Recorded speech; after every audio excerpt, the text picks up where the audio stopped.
Friends, എല്ലാവർക്കും ചാരുമടുക്കളയിലേക്ക് സ്വാഗതം. അപ്പൊ ഞാനിത് ഉണ്ടാക്കാൻ പോകുന്നത് ഹോട്ടലിലൊക്കെ കിട്ടുന്ന പോലത്തെ നല്ല മൊരിഞ്ഞ ഉഴുന്നുവടയാണ്. അപ്പൊ ആ ഉഴുന്നുവട പുറം നല്ല ക്രിസ്പിയും അകം നല്ല സോഫ്റ്റും ആയിരിക്കും. അപ്പൊ അത് ഉണ്ടാക്കുന്നതിന് കുറച്ച് ടിപ്സ് ഒക്കെ ഉണ്ട്, അതെല്ലാം ഞാൻ ഇന്ന് ഷെയർ ചെയ്യുന്നുണ്ട് നിങ്ങൾക്ക്. അപ്പൊ വേഗം ഇത് ഉണ്ടാക്കി നോക്കുക. അപ്പൊ ആദ്യമായിട്ട് കാണുന്നവരുണ്ടെങ്കിലോ ഇതുവരെയായിട്ട് സബ്സ്ക്രൈബ് ചെയ്യാത്തവരുണ്ടെങ്കിലോ ഒന്ന് വേഗം സബ്സ്ക്രൈബ് ചെയ്യുക. അപ്പൊ അതിന്റെ തൊട്ടടുത്തൊരു ബെല്ലൈക്കൺ വരും, ആ ബെല്ലൈക്കൺ കൂടെ ഒന്ന് അമർത്തി കൊടുക്കാൻ മറന്നു പോകരുത് കേട്ടോ. മറ്റേ തോളുന്നൊരു ഓപ്ഷനും കൂടി ഉണ്ടാവും, അതും കൂടെ ഒന്ന് പ്രസ് ചെയ്ത് കൊടുക്കുക. അപ്പോൾ നമുക്ക് വേഗം വീഡിയോയിലേക്ക് കിടക്കാം.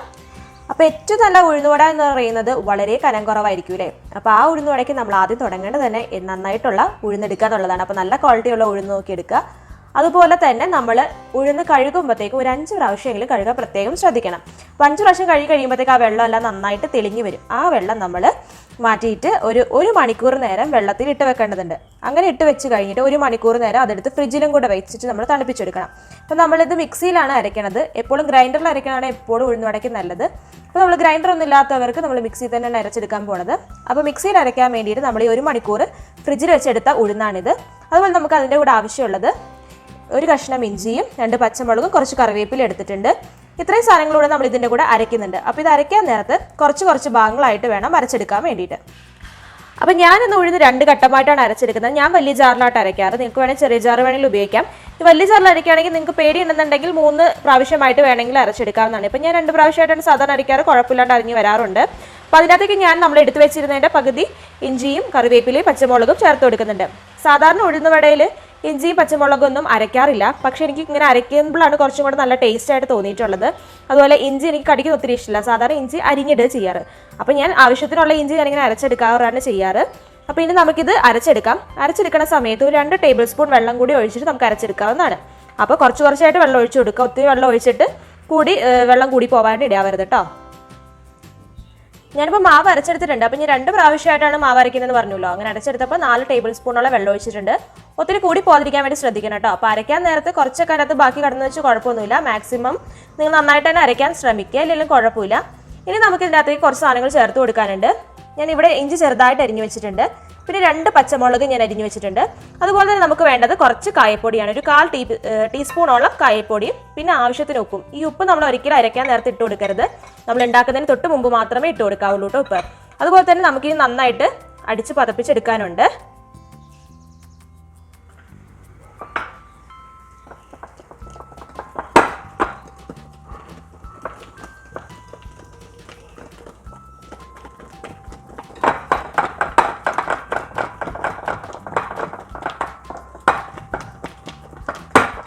അപ്പോൾ നമ്മൾ കൈ വെച്ചിട്ട് ഇങ്ങനെ ഒന്ന് അടിച്ചു കൊടുക്കണം. അപ്പോൾ വേണമെങ്കിൽ നമുക്ക് ഫോർക്ക് വെച്ചും ചെയ്യാം, പക്ഷേ എനിക്ക് ഫോർക്ക് വെച്ച് ചെയ്യുന്നതിനേക്കാളും ഇങ്ങനെ ചെയ്യുമ്പോഴാണ് കുറച്ചും കൂടെ നന്നായിട്ട് കിട്ടുന്നതായിട്ട് എനിക്ക് തോന്നിയിട്ടുള്ളത്. ഇങ്ങനെ ചെയ്യുമ്പോഴാണ് കുറച്ച് നല്ല അടിപൊളി സോഫ്റ്റ് ആവുന്നത് കേട്ടോ. അപ്പോൾ ഒരു കാരണവശാലും ഇതിൻ്റെ അകത്ത് അതുപോലെ നമ്മൾ ബേക്കിംഗ് സോഡ ചേർക്കാൻ പാടില്ല. അതുപോലെ തന്നെ നമ്മൾ ഇങ്ങനെ ഉണ്ടാക്കി വെച്ച മാവ് പെട്ടെന്ന് തന്നെ ഉണ്ടാക്കിയെടുക്കുകയും വേണം, ഒരിക്കലും പുളിപ്പിക്കാൻ വെക്കരുത്. ഇതൊക്കെ ശരിക്കുള്ള ഉഴുന്നുവടേൻ്റെ ടിപ്സാണ്, നിങ്ങളൊന്ന് ചെയ്ത് നോക്കുക. ഇത് കറക്റ്റായിട്ട് വരും. പക്ഷേ ഇതുപോലെ തന്നെ ഉള്ളിയും ചേർക്കരുത് കേട്ടോ. ഉള്ളി ചേർത്തിട്ടുണ്ടെങ്കിൽ വേറൊരു വിഭവമായിട്ട് മാറും. അപ്പോൾ ശരിക്കുള്ള ഉഴുന്നുവടയിൽ ഉള്ളിയൊന്നും ചേർക്കാറില്ല, ഇത്രയും മാത്രമേ ചേർക്കാറുള്ളൂ. ഇനി നമുക്ക് ഇങ്ങനെ അടിച്ച് പതിപ്പിച്ച നമ്മുടെ ഉഴുന്ന മാവ് നമുക്ക് വേഗം തന്നെ ചുട്ടെടുക്കാവുന്നതാണ്. അപ്പോൾ എണ്ണ അടുപ്പത്ത് വെച്ച് ചൂടാക്കാൻ വെച്ചിരിക്കുക, എന്നിട്ട് വേണം നമ്മളിതൊക്കെ ചെയ്യാൻ വേണ്ടിയിട്ട് കേട്ടോ. അപ്പോൾ നമ്മളിങ്ങനെ അടിച്ച് പതപ്പിച്ച മാവിൻ്റെ പരുവം കറക്റ്റ് ആണെന്ന് അറിയാൻ വേണ്ടിയിട്ട് ഒരു ബൗളിൽ കുറച്ച് വെള്ളം എടുത്തിട്ട് ആ മാവ് ഇട്ട് നോക്കുക. അങ്ങനെ ഇട്ട് നോക്കുന്ന സമയത്ത് അതിങ്ങനെ പൊന്തി കിടക്കുവാണെങ്കിൽ നമ്മുടെ മാവ് കറക്റ്റ് ആണെന്ന് അർത്ഥം. ഒരിക്കലും താന്നു പോയിട്ടുണ്ടെങ്കിൽ മാവ് കറക്റ്റ് അല്ലെന്നാണ് അർത്ഥം. അപ്പോൾ ഒന്നുകൂടെ നന്നായിട്ട് അടിച്ച് പതിപ്പിച്ച് കൊടുക്കുക. ഇതിപ്പോൾ നല്ല കറക്റ്റാണ്, നല്ല പൊന്തി കിടക്കുന്നത്, ലൈറ്റ് വെയിറ്റ് ആണെന്ന് അർത്ഥം. ഇനി നമുക്ക് വേഗം തന്നെ ചുട്ടെടുക്കാം കേട്ടോ.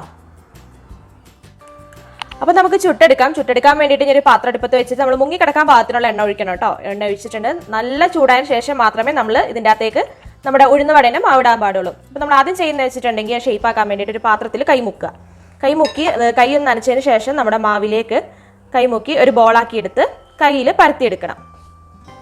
എന്നിട്ട് അതിൻ്റെ അകത്തേക്ക് നമ്മളൊരു ഹോളും കൂടി ഇട്ട് കൊടുക്കുകയാണ് ചെയ്യുന്നത്. എന്നിട്ട് നേരെ എണ്ണയിലേക്ക് ഇട്ട് കൊടുക്കാവുന്നതാണ്.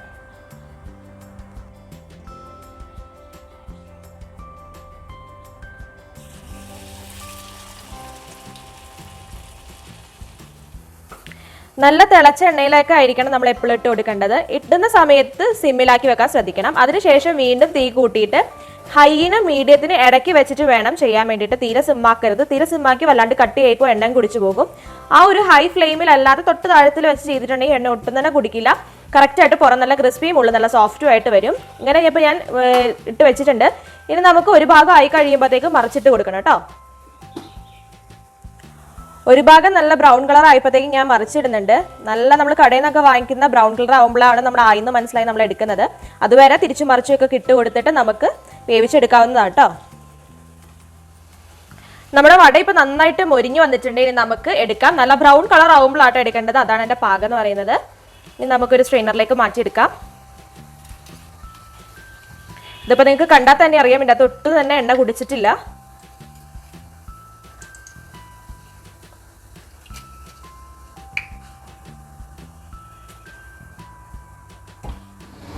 നമുക്കിനി ഇതൊന്ന് മുറിച്ച് നോക്കാം. എൻ്റെ ഉള്ളെങ്ങനെയാണെന്ന് അറിയാലോ നമുക്ക്. വളരെ ലൈറ്റ് വെയിറ്റ് ആണ്, ഉള്ള നല്ല സോഫ്റ്റും ആണ് കേട്ടോ. അപ്പം നല്ല ക്രിസ്പിയാണ്. നിങ്ങൾക്ക് സൗണ്ട് കേൾക്കുമെന്ന് എനിക്ക് അറിയത്തില്ല, നല്ല ക്രിസ്പിയാണ്. അപ്പോൾ നിങ്ങൾ വേഗം തന്നെ ട്രൈ ചെയ്ത് നോക്കണേ.